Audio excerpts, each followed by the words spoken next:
right, we are live.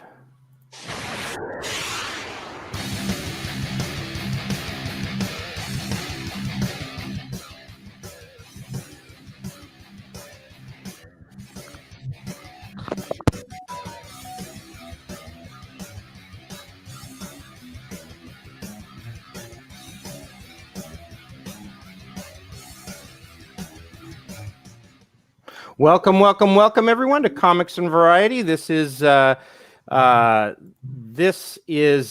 Indy Comic Stream. Tonight we will be we have as our guest Wes Hartman, who will be discussing, just a second here, Savage Sasquanaut in just a bit. I sure do love this picture. This is awesome. This is just really good. And we will also be discussing Johnny Phantasm, reviewing Johnny Phantasm, written by Evan Pozios and illustrated by Patrick Thomas Parnell, issues 1, 2, and 3. So,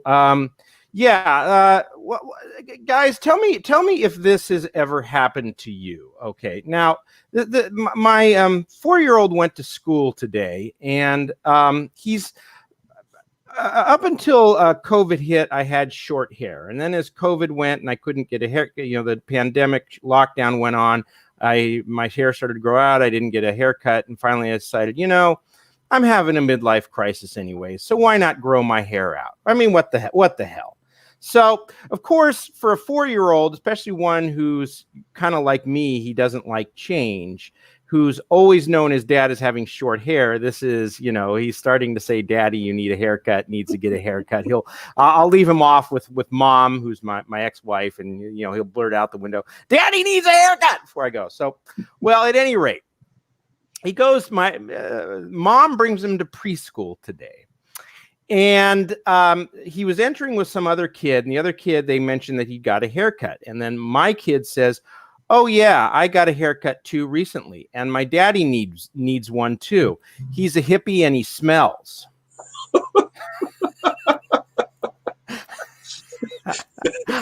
I got to ask, what are kids learning these days? Where did he? I probably got the word hippie for me because I don't like hippies that much. But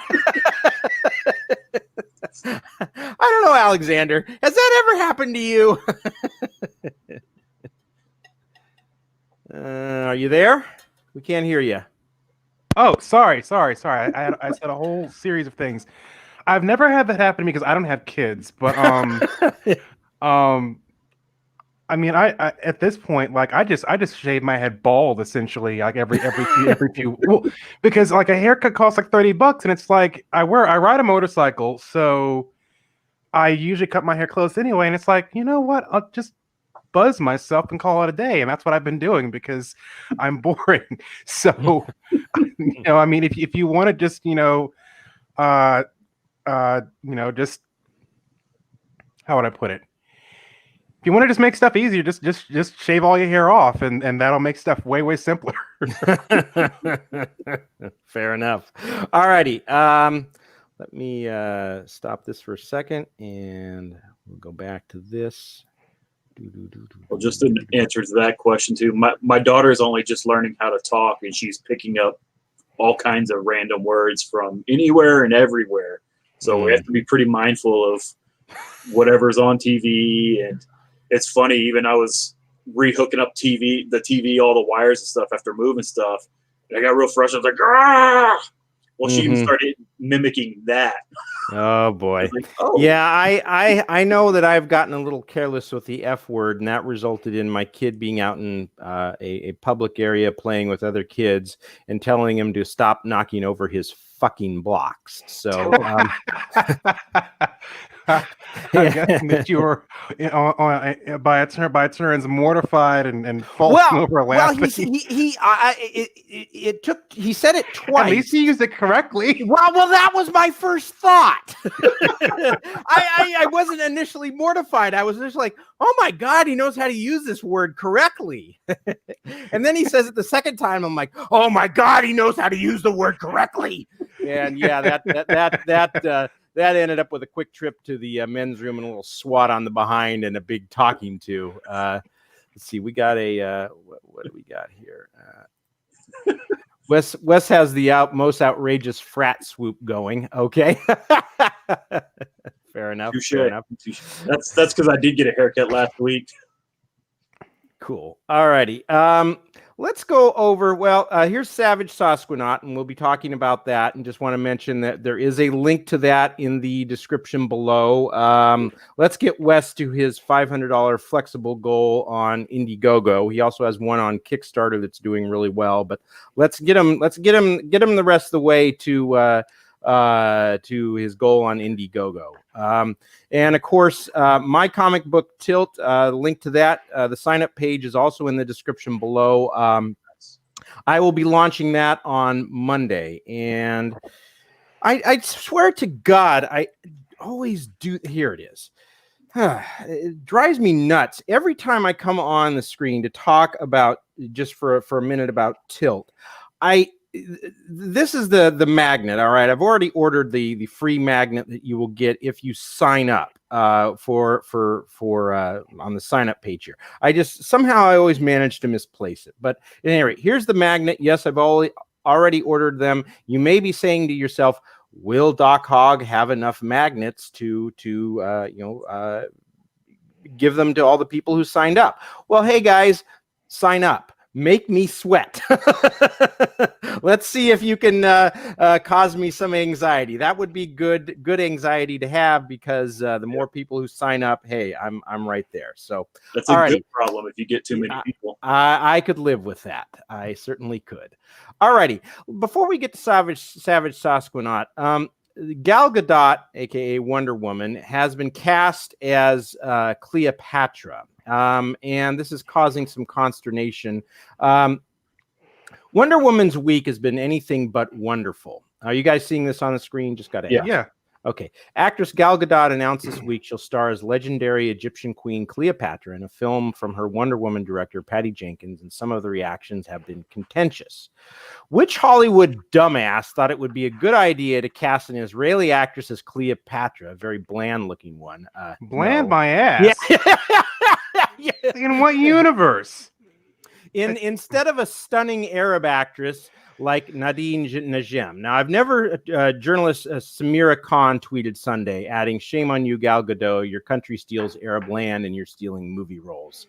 SMH. What's her name? What's the name of the Arab actress they mentioned? Nadine Najem. And actually, glad you brought that up, because this is the journalist's Twitter page, and hopefully this will come up here. Yeah, and she put up some. Now this here is Nadine Najem. I admit she's a looker.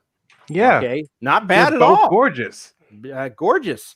I thought that Your Country Steals Arab Land was a little bit of a cheap shot, but at any rate, but yeah, no, I could see her as Cleopatra, but there, you have heard of Gal Gadot, Alexander, right? You had not heard of Nadine Najem. Now, I'm not saying that a movie like Cleopatra couldn't turn her into a star, but, one thing when you're a big Hollywood studio, you always have to think, do my actors and actresses have star power? So I can, kind of see why they're going for Gal Gadot. But it is others who believe, and I think this is the gist of it here, who believe Cleopatra to have been black, accuse the film of another attempt of whitewash a historical figure, and Gal Gadot of denying important roles to women of color. And I have to admit that I am somewhere kind of on the fence about this. On the one hand, it's acting, and my understanding is, actors and actresses are supposed to try to put themselves in the mind of somebody else when they're, playing that character. And that would include, I think, putting yourself in the mind of anyone, even if they aren't necessarily the same color as you are. On the other hand, you can go back to the days of, I don't know, I'm just thinking of movies like Charlie Chan, which was supposed to be a Chinese character, but was always played by white people, white actors dressing up with the makeup. And so No, not blackface. Just with the eyes a little. I hate to use this term. Slanted eyes. I don't. Oh, Mickey Rooney in Breakfast at Tiffany's. Something like. Well, there you go. And there's something to be said for if a particular character is supposed to be Asian, maybe have an Asian actor. If the particular character is supposed to be black, have a black actor. I mean, if you were doing a film about Frederick Douglass, would you cast a white actor? That would be crossing the line. But so like I said, I'm kind of I could see why if you were doing a film on Alexander the Great, do you necessarily have to cast a Greek actor? Or would you want to cast the one who's got good star power and can throw themselves into the role? So I don't know. I'll shut up here for a minute, and if you guys have some thoughts on that, I'd love to hear them. I don't think you can really limit by country, because what about all the fantastic British actors that come play Americans and do Phantasm? I mean, Idris Elba in The Wire is one of the most amazing performances ever. We wouldn't have that if you limit by geography. It just seems a trifle unnecessary. Now, I'm not saying, hey, let me go get Robert Downey Jr. to play Idris Elba in a movie. We've been down that road, but there was a reason for that. If anyone could do it, I mean, exactly. But maybe we don't do that again. Yeah. Or Philip C. Thomas and Soul Man 2. Let maybe not do that. Though I will say I have a guilty pleasure of white chicks. I think it's really funny.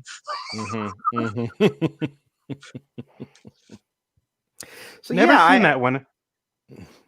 So what do you think, Alexander? So I think Gal Gadot's an excellent actress. I think she could easily play Cleopatra well, and I think that it is a bit mean-spirited to throw geopolitical conflicts on someone who's literally doing a job. She's doing a job, yes. And it's like, I mean, I could understand if this is like, let's say that Harriet Tubman biopic, and they chose like what's her name, Scarlett Johansson to play Harriet Tubman. Of course, you know what I mean? Like, but if it's the artist's interpretation, this is something dating back thousands of years. I really don't see this as the end of the world.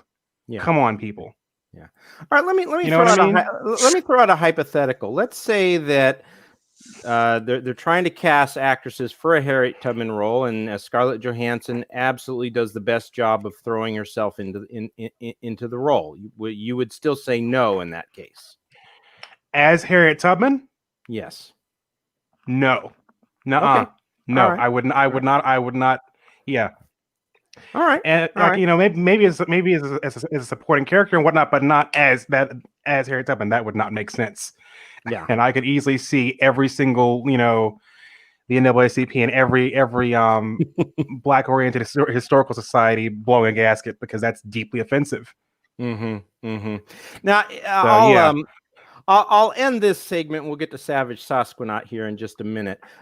This journalist who said this Samira Khan, all right, she's promoting Nadine Najem. Now, I looked up Nadine Najem on Wikipedia, so take what's here with a grain of salt. But I was also looking over Samira Khan's Twitter feed, and let's just say that I think it's fair to say that Samira Khan is definitely left of center. So here is this is Nadine Najem, the actress that Khan is recommending. In 2016, Najem's, and I hope I'm pronouncing that right, Najem's views on premarital sex and gender equality, expressed in a 2012 interview on Future TV, became controversial. She said, inter alia, I want women to stay women. If they equate me with a man, I'd feel like a man. I don't want to, I want to stay a woman. So, I wonder if Samira Khan is sympathetic to the well, I'll say the transgender movement, or at least the left-wing version of the transgender movement. I don't think Nadine Najem is quite on board. So just a little funny bit of irony there. Okay, let's move on to Savage Sasquanaut. Wes, do you want me to use this as the screen, or do you have a screen you want to share? No, that's fine. Okay. That works. All right. So Bigfoot is lost in space and loving it. That's one small step for man, one Bigfoot for mankind. So why don't you just, start telling, you just tell us a little bit about this book. Well, let's see where to begin. Essentially, the origin story for Bigfoot in space is that NASA back in the 60s, we had the space race. They were doing monkeys, and we had Laika and all this kind of stuff going on in space between Russia and America, and just had this crazy idea, like, well, instead of what's one step between a monkey and a man, maybe there's one more test we didn't know about, and it ended up being Bigfoot.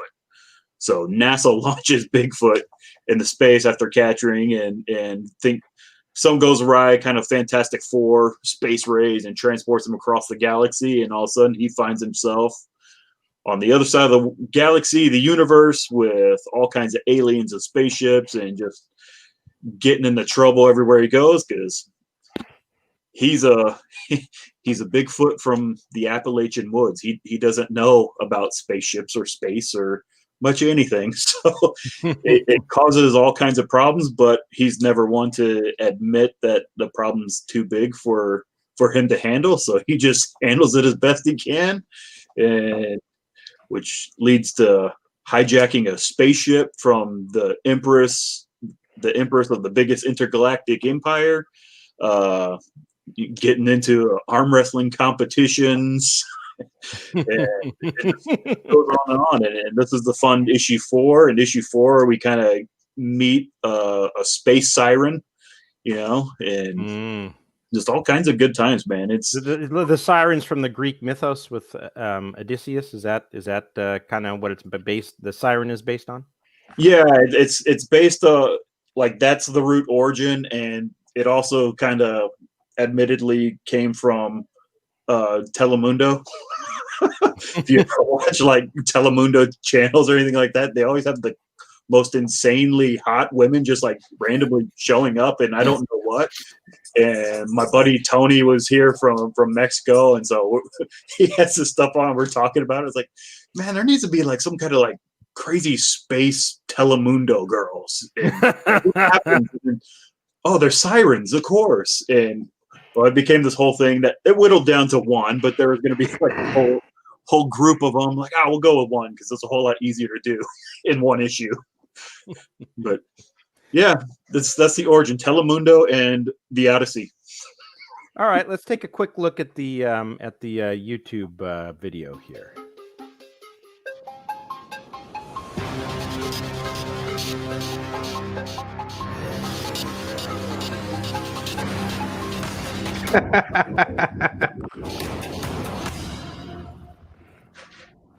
I love the art. This is really, really good. Interesting.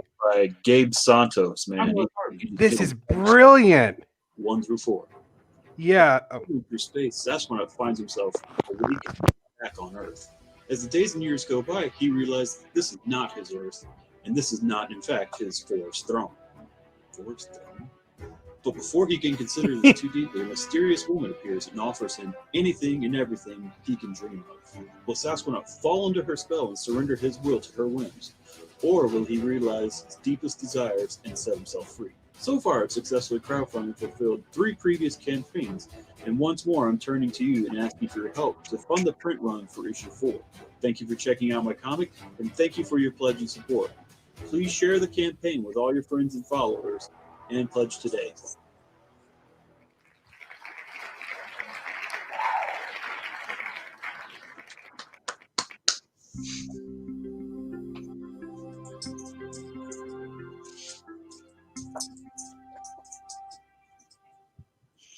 Cool.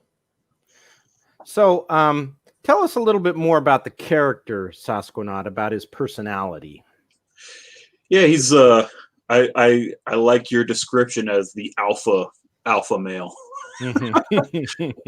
Where he's he reacts more than he thinks things through. So when faced with a problem, he just goes with his gut, whatever it is, and we'll see what the complications or the consequences are after we deal with what's here in front of me right this moment, which causes other problems, but often works out kind of in his favor just because he's surrounded by people that exist in this world. He doesn't know what's going on, so I mean he's faced with betrayal. He pulls the guy's arms off and beats him to death with him because that's what you do with betrayal. But that's the dude that can also fly the ship. So then what happens? Like, well, fly the ship. Well, that's when you try and turn your enemies into your allies. And the crew that was working the ship beforehand, well, that they're actually, he doesn't make them their allies. That's kind of the Queen's doing. But it's very much a shoot first, ask questions later kind of character. And as I previously mentioned, he's never going to let anybody know that he's out of his depth. He just goes with it. Jack Burton is a big influence on him from Big Trouble in Little China, because one of my favorite lines in that movie was, "Oh, it's your first time plugging somebody?" No, of course not. Obviously it was. It's like, of course not. Do this all the time. Don't worry about it. All right, let's tell us a little bit about some of the perks here. Yeah, I'm currently funding for issue 4, so I have 1 through 3 done. So I'm offering all 4 issues either digitally or print. So you want all the issues 1 through 3, you can do that either way. I've got them all still in print, ready to go. I've got some cool merchandise. Got a few copies left of a hard enamel pin, which I should be making available on Indiegogo next week. It's currently part of the Kickstarter. I'm limited in that, so I'm just kind of seeing what I may have left in stock before I offer the remainder on Indiegogo. But I also have a 1-inch wide full color printed lanyard for Sasquanaut, which looks awesome. I should have probably brought some over. I didn't think about bringing them over. But those are really cool. I use them for my keys and everything. It's pretty awesome. Got a piece of original art by one of the cover artists that you see there. Craig Babiar is the artist. He does all the B covers. And that's for the character Crimson Ombre, also known as Creepy within the book. And then this time I'm offering custom skateboard decks. And I've got 2 designs you can choose from. Really cool. I offered skateboards on the issue 2 campaign, and sold a couple of those. And I'm almost sorry I don't skateboard. Those are nice. Everybody that bought the ones in previously, they don't skateboard either. Like one of them's a friend of mine. He's a dentist, and he mounted them in his office. And it's really cool. It's like cool wall art. Yeah, that is sweet. And then, may I ask? I mean, well, yeah. What does it cost to actually get something like that printed on a skateboard? Not as much as you'd think. Okay, but it's definitely my most expensive merch item to make. Planning on shredding the streets of DC? with tilt skate decks. I'm pondering, just keep my options open here. They're just the decks. They don't have the grip tape or anything because they're totally set up to be made customizable or to be mounted on your wall, so you can go either way with them. But yeah, man, I'd been looking for some really cool item that nobody else had really done, and at the time I was looking at like challenge coins. This was early last year, and honestly the cost of the challenge coins with what I was looking at potentially selling, I'd have to price them too high to make them worthwhile. They have to be priced higher than I'd be willing to pay, and I don't want to do that. I don't offer that to any potential backers. Like if I'm not willing to pay for something, I'm not going to offer you it at that price either. So then I started looking around, and I kind of like, oh man, it'd be cool to do something like a guitar or skateboard or something like that. And I started looking into that, and I discovered skateboards. Like, man, that's actually kind of doable. It's time more than anything else, because the company that made it, I made a couple prototypes just to see how they look, because I didn't want to offer something that sucked. So I made a couple prototypes, and they said it was going to be 6 weeks, and it ended up being like 10 or 12. So it took a little bit longer than I wanted to, but man, it came in, and I was like, this is really cool. This is really cool. So I like this quite a bit. So that's when I offered those up, and not quite as big a response as I'd like, but you know, I sold them the first time. I haven't sold any this time, which is a little disappointing, because I was hoping to get one for myself. But say love you. Right. And you can get all issues, all covers, your art, just a lot of good. And I'm even in this one. I'm even not offering prints. I call them the artist editions. They're modeled after, you know, IDW offers the real cool artist editions. They do the oversized hardcovers where it looks like it's the original artwork from Jack Kirby and Dave Stevens, all great. So I don't go quite that far. I do offer the issue in black and white with full lettering, coloring, but I leave like the blue lines and any pencil stuff that's left in the actual files, because I don't have the physical pages. But I'm offering those. I've been keeping them digital since the first campaign, but I had several requests to bring it back to actually do printed copies of the artist edition. So I brought that back this campaign. You can do any and all issues on that one. They'll be standard size. They're not going to be oversized. That's the dream, to one day do that, but that's not today. Well, it's all looking really good here.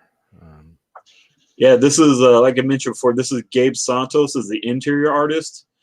This is actually his first comic that he's drawn, and he and I've done all this in advance to lead up here. Like he drew all 6 issues before I ever even launched the first campaign. So I mean, I have all the issues in hand. So I mean, we did this over a couple years, and that was a couple years ago. So he's just done killer work. He's a protege of Harvey Talbot, who drew Green Arrow, Psylocke, X-Men, Danger Girl, all kinds of big Marvel and DC titles, and he's one of Harvey's guys. Who did you have do all this wonderful graphic design stuff here? Because this is just it's the actual logo for Sasquanaut was designed by Brian Denham. No, I mean the graphic design work for your campaign here. Oh, I did that. Oh wow. Yeah. Huh. Yeah. I do all that. Oh wow. That's really nice. How did you get the how do you get the covers to tilt to the side like that? One, you can perspective them in Photoshop and try and do it. I've got an action, or it's built in Photoshop now. I've got an action set up where I just plug my cover in there, and it runs and gets it set up for me. Nice, very nice. Wow. So Photoshop wizardry. Photoshop wizardry. Okay. Huh. I always said, man, if you can master the lasso tool in Photoshop, you can literally do anything.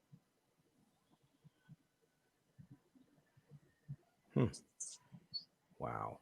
Depending on how well you do it is another matter, but you can do it. Cool. It's just but this is just laid out so gorgeous. And that's the whole story so far, right in the beginning for the first 3 issues. You know, that graphic there. Which one? Should I go up or down? Up would be the start. All right. So that's the start. Like issue 1, he just rolls through like, hey, this is the story so far, or you can buy all the issues and read it for yourself. Either way. And in the he makes new friends and enemies, escaping the clutches of the vast empire.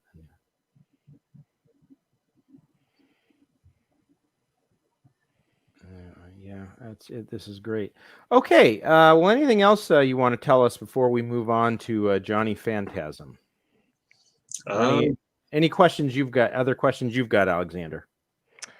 No questions. Well, okay. The concepting you used for Sasquatch. Did you? Because I'm seeing like a bit of like golden lion tamarin in the face. Like what did you use? I'm not sure I'm following. No, the creature design. In other words, for example, if you look at the golden lion tamarin, as what is that from? no, that's an actual animal. Okay. Oh, okay. All right. Hold all on. right. Honestly, it was just multiple artists doing different renditions. The final design that became the model for him was actually done by Kelsey Shannon like 10 years ago. Oh, okay. And he kind of like it was back when I was still working at Antarctic Press and in the office, and guys in the office gave me like they're just like no, and Kelsey kind of come back around and he's just like he's like, oh man, that's a cool idea, and he just sent me a sketch. It's like, yeah, that's cool, but he needs a beard. Like it was that, but without a beard, and he drew a beard. It's like, oh, that's cool. And then from there, it got modified a little bit. Like we added the teeth sticking up from his lips. That came a little bit after him. And the fangs. Yeah, and then it just kind of amalgamated between, I had started with different cover artists and stuff, and before I found Gabe to draw the series, like I just had different people trying it, and I had multiple other artists that were going to draw the series, and it didn't work out. So I mean, I had quite a bit of concept art and sketches from all over the place, but it was the core original design was finalized by Kelsey, and then it amalgamated from there, and then it went to Gabe, who I'm like, do your take on it, and then Gabe made it his own. Well, yeah, it's a really good design. Thank you. Everybody keeps saying I look like him, but hopefully not as much since I got my hair cut and I trimmed. It's almost an uncanny resemblance. All righty. Well, certainly do back Savage Sasquanaut. I have read issues 1 and 2. It's well worth it. It's an enormous amount of fun, and you're getting them from someone here, Wes Hartman, who has been through the comic book trenches, I think it's fair to say. So you're dealing with a true pro here, and believe me, it really, when you get these comics, it really shows. Okay, let's move on then to Johnny Phantasm, and real quick here. All righty, Johnny Phantasm. This is Johnny Phantasm in the Tales of New Detroit, 1977. So it takes place in Detroit, 1977, and issue 1 of this. Well, I'll start by saying that I actually quite enjoyed really all 3 issues, but it basically follows a character by the name of Johnny Don't Care. That's him right there at the bottom, and who is basically a gun for hire and kills people primarily for the Russian mob in Detroit. And he is, at least up through really the first 3 issues, he's not a very you might say he's kind of an irredeemable character. He's at best an anti-hero, and he is sent to kill a priest who turns out to be something of a scumbag, and the priest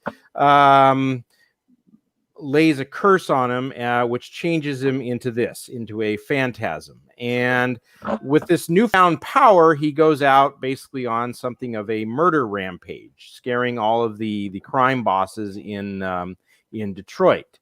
Well, Alexander, why don't you, because I know you really enjoyed the art, why don't you, give us your thoughts? I really like the art. It was very much atmospheric. Lots of bright colors. I don't know if you've ever seen Coco, the film. Mm-hmm. But it reminded me very, very much of that. It had a very, it seemed very rich. Um, I found the character of Johnny. Okay, so his actual name is Johnny Don't Care. Of Johnny Don't Care to be rather, is reprehensible the right word? Yeah. Yeah, I mean it's like, I mean it was an interesting comic to read, but it was rather distasteful because it's like there's nothing redeemable about this character at all that I can Yeah. really Yeah. latch onto. So No. yeah, although I was kind of confused as to exactly what his phantasm form is supposed to really do, because he doesn't really seem to be all that much more powerful than he was previously. I think I think in the Phantasm form, I think he is I think he is unkillable. That's kind of what I especially took that away from issue 3, where he's gone back to the human form, and then the new hero, whose name I don't remember. We'll get to that in a second, but I don't remember getting that particular character's name, which is fine. It doesn't have to be revealed, but at any rate, Johnny is injured. That other character shows him how to turn back into the Phantasm, and once he's back in the in the Phantom form, he's no longer, doesn't look to be injured. You got some wonderful art like this, and these three guys here are known as the Three Kings. They're these kind of mystic, spiritual entities that will play some part later on. And I'll say this about issue 1. If you're going to introduce a character and kind of give him his backstory, this is really the way to do it, because it just, the pacing was great. There wasn't a lot. It didn't, it gets right into him turning into a phantom. And then, you get action in there when he, shoots up the casino, which leads to the Russian mobsters. And so issue 1, I really thought was, if you're going to introduce a character, give him his backstory, that's the way to do it, because the pacing was really good. You got some explanation, and then it went to action. Some explanation went to action. And, it flowed very well. Now, issue 2, and this is at the end where of issue 1, where you're getting this. There's Johnny Phantasm has committed a massacre at a Russian casino, and this character right here is the Siberian Tiger. He's going to play a role later on. He's conferring with one of the Russian mobsters, and now issue 2, kind of, for me at least, started out a little weird, because there's this wrestling match between Johnny Phantasm and the Siberian Tiger. And it was like, okay, was this following from issue 2? It didn't, initially make sense, but then they kind of explain it like this thing has been set up in a casino because they thought it would lure Johnny Phantasm out. I'm not entirely certain I see the logic there, but he gets into a wrestling match with Siberian Tiger. Siberian Tiger throws him all the way across the room, and he throws him so hard that he ends up losing his phantasm form. He's turned back into human form. And again, it was kind of, I was trying, it was a little hard to follow for a while, because then they go into this another story in part 2 that dealt with Johnny's father, and it meanders a bit. It's okay, and then, but they suddenly kind of tie it up at the end. There's some connection between the father and these three kings, and then at the end of this one, they are Johnny Phantasm wakes up from a sleep. He walks into some bar, and he can see all these spirits in the bar at the end of issue 2, and that's where issue 3 picks up. So it's issue 2 kind of snapped it all together. There's Johnny's father, and these three kings. We're trying to figure out who they are, but it kind of snaps it together. It meandered a bit, but it was still pretty good. I don't know, what did you think, Alexander? Sorry, restate that. I heard part. Well, I just felt that part 2 meandered a little bit. Oh, with the wrestler? Then it kind of snapped it all in place at the end of issue 2, so you kind of understood what was going on. I agree with you on the, on the whole thing with the wrestler being kind of confusing. I'm not sure exactly what the power limits of the character are supposed to be, because I mean, if Johnny Phantasm can withstand bullets and whatnot, then being thrown across the room should be, pretty easy to deal with. I don't necessarily remember the ending all that well, though. It's been a bit of a busy week over here for me. Yeah.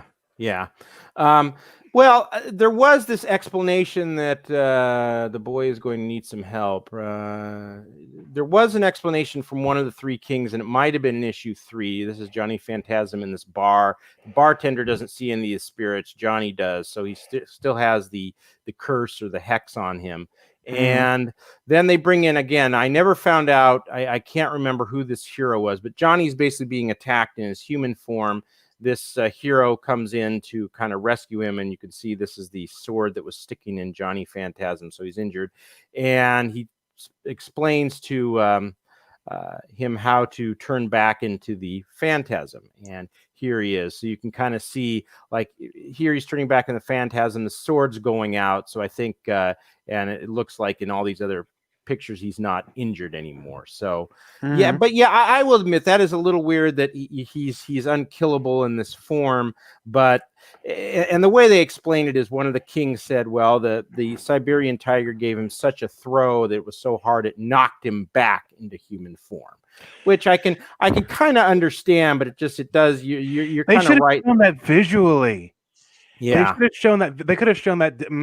Okay, if they'd shown that like in a different manner, it might have registered better, I think. Yeah, I can see that, but issue 2 meandered. Issue 3 does not. Issue 3, it goes just straight through, and there's a point at which this hero tells Johnny, you've got a good heart.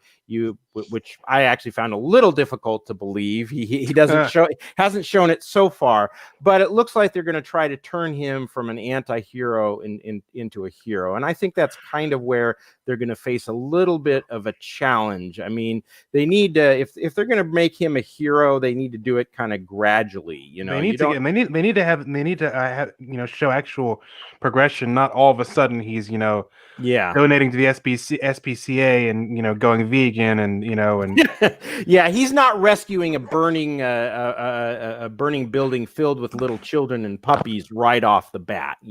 He doesn't. You're right. He shouldn't do that. But I'm interested to see, because like I said, I enjoyed the story here. I really thought issue 1 knocked it out of the park in terms of telling an origin story. The pacing was great, and like you, I really enjoyed the art here. I was saddened to learn that they actually did a closeout party on, oh boy, Shane Davis's channel the other day, and so the campaign for this is now closed.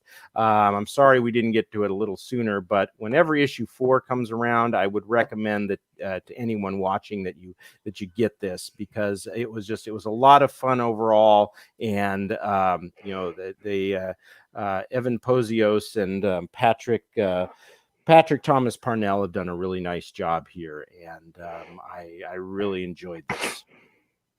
It's kind of when I first saw the cover, I'm like, gosh, this doesn't look like my kind of story. But then I was really pleasantly surprised. So yeah. All righty. Anything else you want to add, Alexander? No, I'm good. All righty.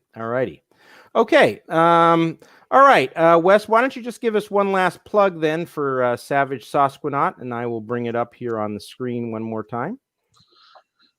Let's see what to say that I haven't said. Anything you like.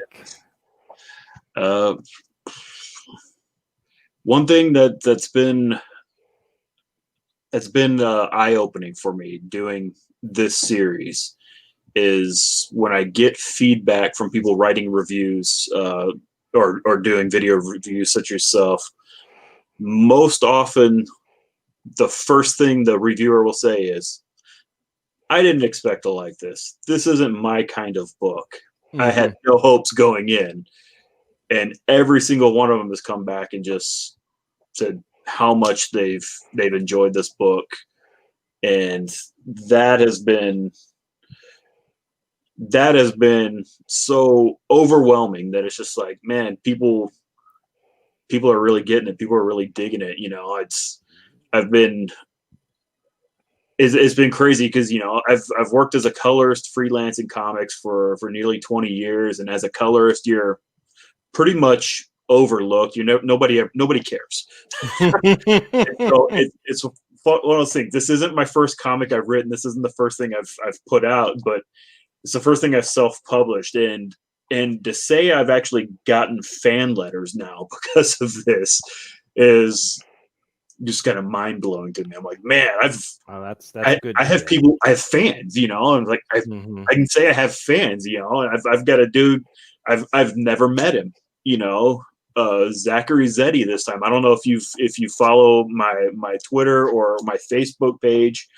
I've every single campaign I do celebrity endorsements, you know, which I Photoshop the comic very poorly upon some other thing, you know, whether it be the Golden Girls or Jack Link's beef jerky or, you know, anything and everything. And I've done that for the first 3 campaigns. Well, Zachary has come in and just started kind of doing them with me and for me for this campaign, because he's like, I love it. This is awesome. This is like, I'm bored at work. I can do this.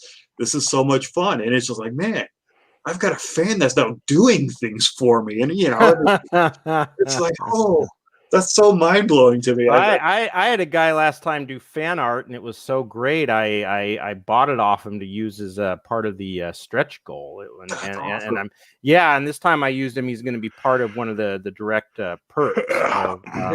Or the add-on. So yeah, it's really nice. Let me just very quick here, because Matthew Edelman made a very good point when we were talking about Gal Gadot and Cleopatra. What about Hamilton? I don't think anyone would want to change the show's design. Yeah, I mean, that's an excellent point, and sorry I didn't see it earlier. But yeah, no, very, very good point, sir. And I don't have an answer to that, and maybe there isn't one. So, and the George Washington Hamilton is kind of the George Washington I want to see forever on, and he looks nothing like George Washington. Yeah, it was amazing. Yeah. All righty. Okay, we'll finish out today with one of my favorites, Steve Inman, and something rather amusing, and then we'll call it an evening. We're paying attention. Oh my God! Right into some road. It's just one of those moments where you wish you were paying attention. Oh my God! Right into some road rash. After that meeting with the asphalt in his face, it'll end up looking like oatmeal in the morning. Out of nowhere, gets bucked. Goes for the flip. Basically a double leg takedown, and it is all over.